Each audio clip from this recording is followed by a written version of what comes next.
So Aries, your ruler Mars, makes the switch on Tuesday into a new home this week, which obviously is a big deal for you because Mars energy is what you're about. It's about action, assertion, can create a degree of excitement, but you may have had an overload of excitement at the end of last week and perhaps into the start of this week. How did it play out for you?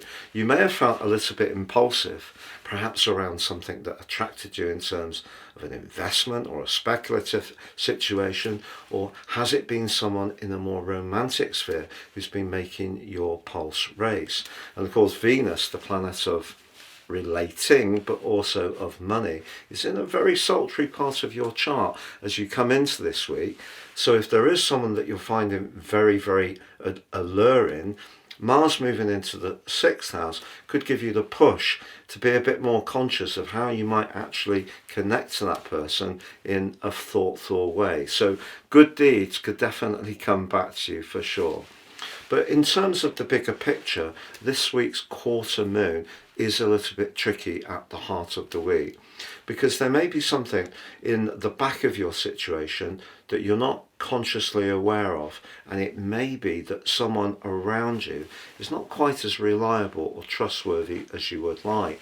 And what can seem like quite an innocent conversation might actually mask or hide the fact that this person could be a bit of a schemer, not very noble in their approach. So do keep your guard up a little bit. I wouldn't be too free and easy with personal information, particularly with someone you've never really trusted or don't know very well. Now, I know that sounds quite an obvious thing to say, but what can happen with Gemini energy, with the sun coming to the end of its journey there, is we can just let things slip in a very quick way. So just be conscious of that.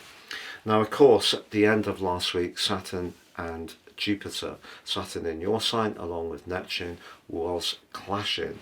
There may be something around your emotional world that does seem a little bit frustrating.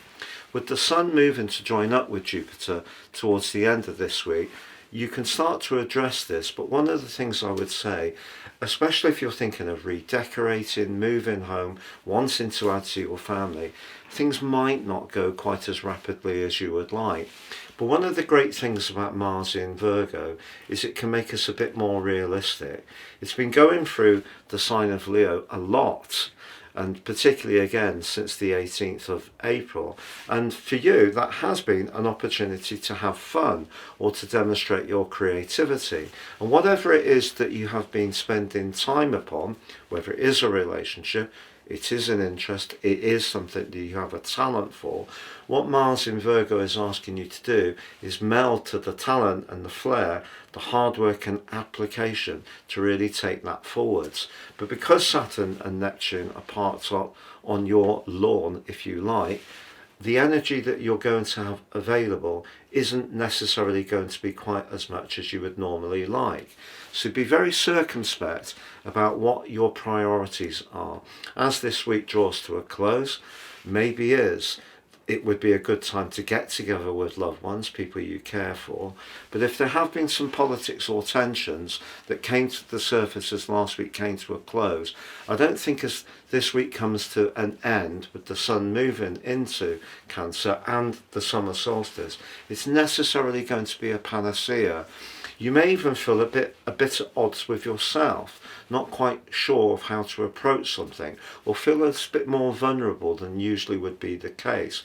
But I think retreating into doing the things that give you a sense of peace, tranquility, and practical achievements are the areas that you can make progress with as this week goes on. Please join me at my new website at patrickarundell.com. It has been going for 24 years in total. We've given it a refresh.